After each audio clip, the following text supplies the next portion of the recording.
certain things going into FPL Game Week 32 that people just aren't quite simply talking about, and I don't understand why, whether it's regarding players to transfer in, transfer out, fixtures that are coming up in the future, and just general information on players coming up in the future that people, as I say, just aren't talking about. We're going to be discussing everything you need to know ahead of FPL Game Week 32. Drop a like if you enjoyed the video. Do subscribe to this channel. It takes 1 second to subscribe. We do daily FPL content that will help you out towards the end of the season. So you know all the information on double and blank game weeks coming up as well, because we could, as you can see here, get some more double and blank game weeks confirmed in Game Week 36 and Game Week 37, which again, people just aren't really talking about, and it needs to definitely be into our thinking. Just touching over the double and blank game weeks coming up, there could be some double and blank game weeks depending on what happens in the FA Cup games. Nothing's guaranteed yet. We've just got to kind of have an eye on it and not absolutely overlook it, because as I say, some teams we should maybe be targeting and looking at in these double game weeks potentially coming up in the future. The highest chance of double game weeks are for Man City, and as well as that for Bournemouth, because Bournemouth do face Man City in Game Week 37. That fixture could get moved forward to Game Week 36. So Man City players could be very good to own, and we already do own a lot of them already, which is quite ideal.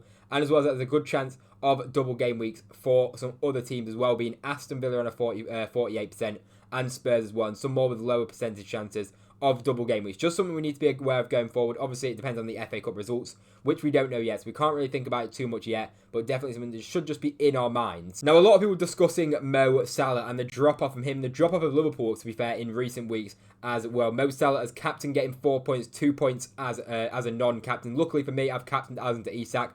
All FPL managers will be absolutely praying that Alexander Isak does go on to play this game against Leicester, and he is fit. I really hope that is the case, because Mo Salah obviously completely flopping against Fulham, very quiet in the game, didn't get many touches in the opposition box at all. He had one very good chance against Fulham in the game where he really should have scored, to be honest. Other than that, he was so quiet in that game then. And that is back-to-back blanks now for Mo Salah. 3 points against Everton, 2 points then against Fulham. Before that, he was doing pretty well, but the numbers have also dried up as well. If you look at his recent fixtures, his XG is very poor. The only game where he's got above a 1 XGI is actually against Southampton, which realistically, Southampton are just the whipping boys. It doesn't even count as a fixture at this point, Southampton. Like, realistically, against any other good Premier League team, Mo Salah's highest XGI since Game Week 25 has only been 0.58 against Manchester City. So he has been outperforming his XGI in recent weeks, the way that he's been playing, the way he's been performing with his goals and assists. But they have started to dry up now. So it is a little bit concerning going forward for Mo Salah. But the thing that we do need to think about with Salah is the fixtures coming up in Game Week 32 and 33. West Ham's a decent fixture right there, but then Game Week 33, he has got Leicester, which we really want him against that again in that fixture against Leicester. We won't actually be captaining in Game Week 33 due to the fact that there's a lot of players that do have double game weeks, and of course we're going to be going for a player who has a double game week like a Bukayo Saka, who we'll talk about in a second, and Omar Marmoush, someone like that in a double game week, probably over a single game week Mo Salah. But there's no doubt about it. Mo Salah in Game Week 33 has got the potential to do very well, because he's up against a Leicester team that literally just get battered every single time they get played. And even dating back even further as well, Mo Salah's XGI hasn't been great for a while now. Over the course of the season, he's averaged a 0.94 XGI over the course of the season.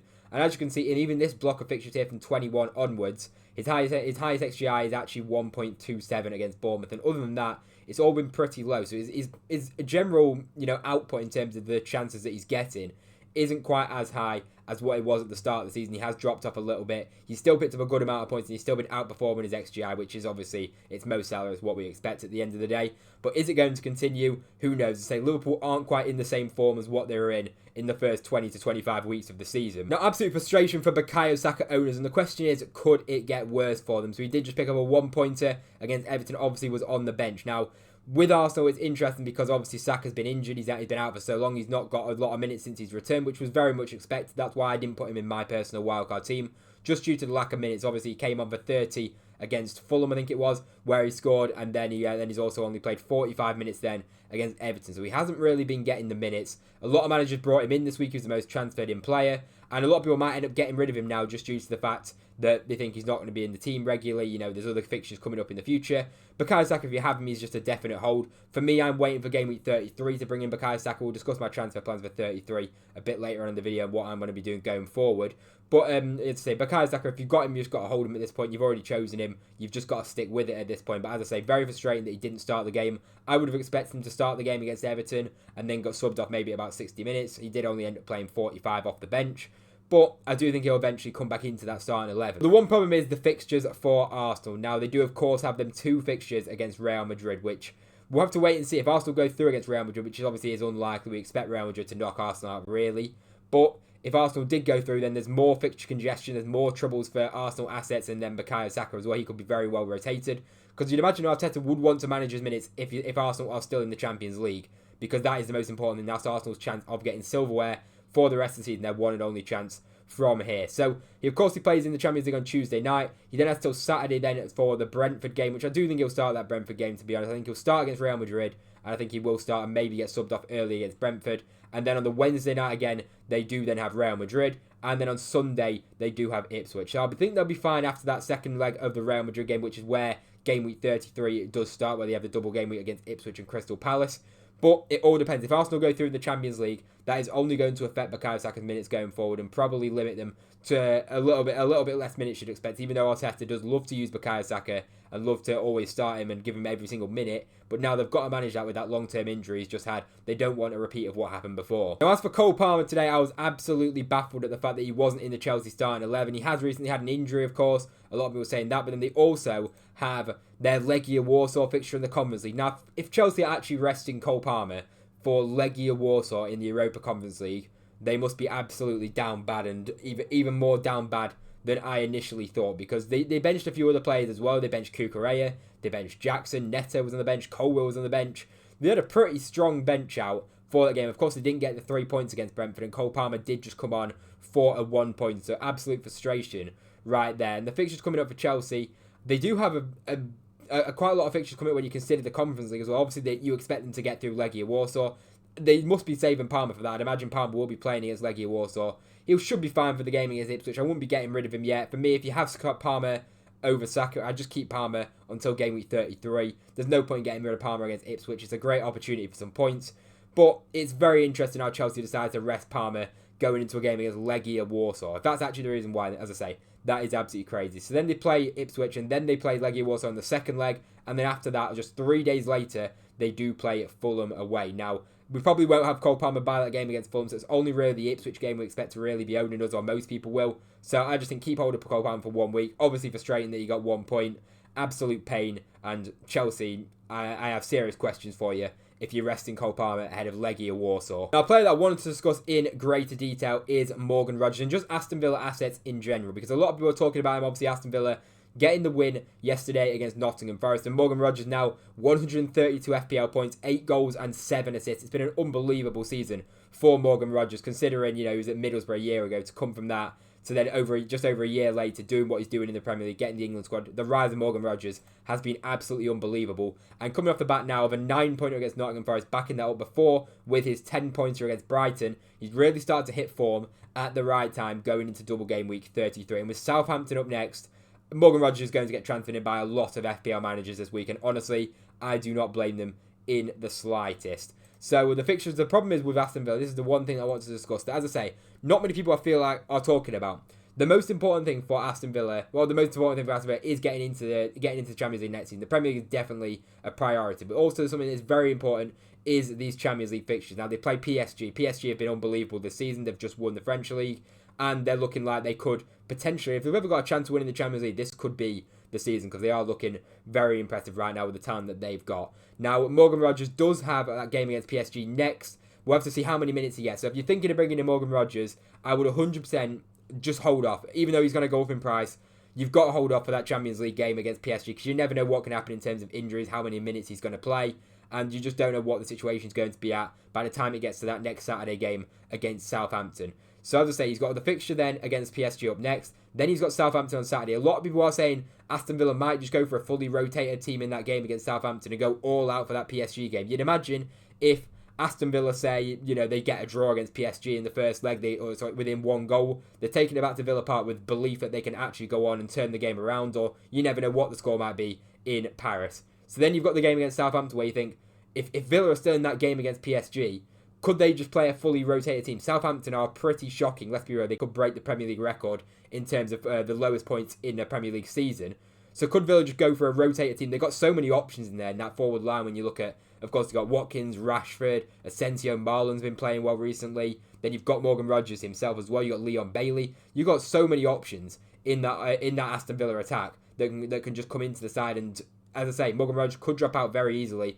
Unai Emery's always played Morgan Rogers. That's the good thing about him. His minutes have always been secure Whenever Rodgers has been fit, Emery's always picked him. He gets 90 minutes regularly. So he's obviously got the fitness levels to continue, but as I say, it could just be a completely rotated team in that game against Southampton. So definitely wait for that PSG game to take place and see what the score is, see what the situation is with Morgan Rodgers before actually bringing him in. If you are planning on, if you already own him, happy days, got to keep hold of him. The double game week in 33 is a great opportunity. But then they also got to have a look at putting that extra fixture as well against Crystal Palace in the FA Cup.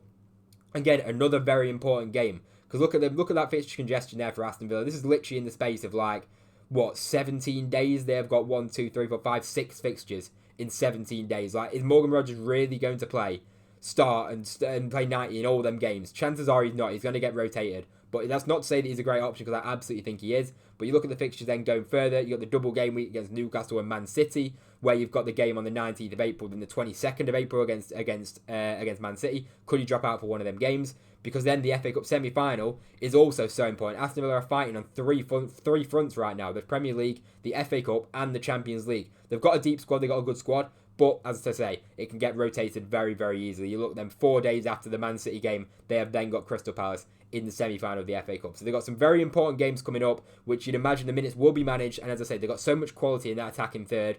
Could players get rotated? With Morgan Rodgers and Aston Villa assets, I would wait until just before the game against Southampton before making them transfers, because there's no point doing it before the PSG game. Now, another team that's been performing well is Crystal Palace. Just got a win against Brighton, and the Crystal Palace assets doing very well. You've got John Philip Mateta, who of course then did get himself a goal. Daniel Munoz got himself a goal. Eze got 2 assists. Unfortunately, Ismail didn't deliver anything. But another thing that no one's talking about is Crystal Palace's run of fixtures that they have got coming up. Now, I do think Crystal Palace have got more of a chance of the players just sticking it out and playing every single game, because Crystal Palace have less options, and as well as that, they're not fighting as many fronts as, for example, in Aston Villa, and the drop off in quality for Crystal Palace, their backup compared to Aston Villa's, is a little bit of more of a drop off for Crystal Palace, because you look at Eze, Munoz, these guys are such important players to Crystal Palace, and Mateta as well. And you look at the injuries they've got. Of course, Mark Gahey got suspended, and as well as that, Lacroix might have a concussion. You've got, and then Nketiah did get a red card as well, which only just boosts Mateta's minutes, to be fair, which is ideal. But you look at the fixtures, it's a very short space of time with these fixtures they've got. So they got the game against Man City up next in game week 32. Of course, we know it's a double game week. Man City in 32, and then Newcastle. Within 4 days of each other, they've got those 2 games. Then they do play 3 days later on the Saturday, and then 4 days later against Arsenal for double game week 33. Obviously have back-to-back doubles. And then just 3 days after that, they've got, which is really such an important game for Crystal Palace, for them to get to a cup final would be amazing, and they genuinely probably feel they have a genuine chance of winning this FA Cup this season with the teams that are in it. They think get through Villa, Man City. If they get in the final, they can definitely beat Man City on their day. Man City have been struggling overall over the course of the season, and then Nottingham Forest, if they get through Man City, they'll fancy their chances definitely. They'll definitely think it's an opportunity to win some silverware. Palace do have an outside chance of Europe as well, maybe the Conference League. I think they're only 4 or 5 points off Brighton with a game in hand, so they are going to be taking the Premier League seriously as well, because their Premier League chances in Europe isn't absolutely over yet. As I say, a lot of teams do get into Europe in the Premier League this season. But you're looking at it there, you've got 11 days. Well, what you can say, you can even conclude that you've got 14 days and you've got 5 fixtures in there. Now, will players get rotated? Yes. Will they start every single game? Potentially, yes. I think some of these players could get early subs. Mateta could get early subs for Nketiah when Nketiah is back.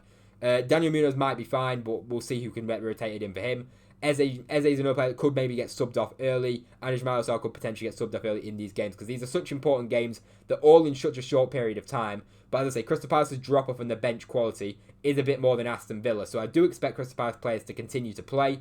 But it's something that we need to consider. As I say, it's a lot of games there. You're talking 5 games in 14 days for Crystal Palace, pretty much a game every 3 days they've got. Same for Aston Villa. It's something that nobody's talking about that we definitely need to consider going into the next game week. So overall, I do just say, just hold off on the transfers for now. Wait until these Champions League games take place. Wait until we get a bit closer to that game week 32 deadline before we make our moves. Of course, we're going to have triple Newcastle, triple Crystal Palace going into next week. And then we're probably going to be moving some of them Newcastle players on to some double game week players in game week 33. That's probably most people's plan, I'd imagine. That's my personal plan in my team. I'm not going to make any transfers in game week 32. I'm going to roll with the team that I've got. and then just carry over my transfers to game week 33 and really attack that double game week. Now, it depends as well if you are going to bench boost in 32 or 33. You know, you might have to make your transfers this week if you're going to bench boost in 32. If you're bench boosting in 33, you can probably hold off and then just move your players in the game week when you know everybody's fit for that double game week, double 33 game week fixture. If you enjoyed the video and it helped you out, please do drop a like down below. If you watch this point, you may as well hit subscribe on the channel. It takes 1 second and it really would mean a lot to me. A lot of content over the course of this season still to come,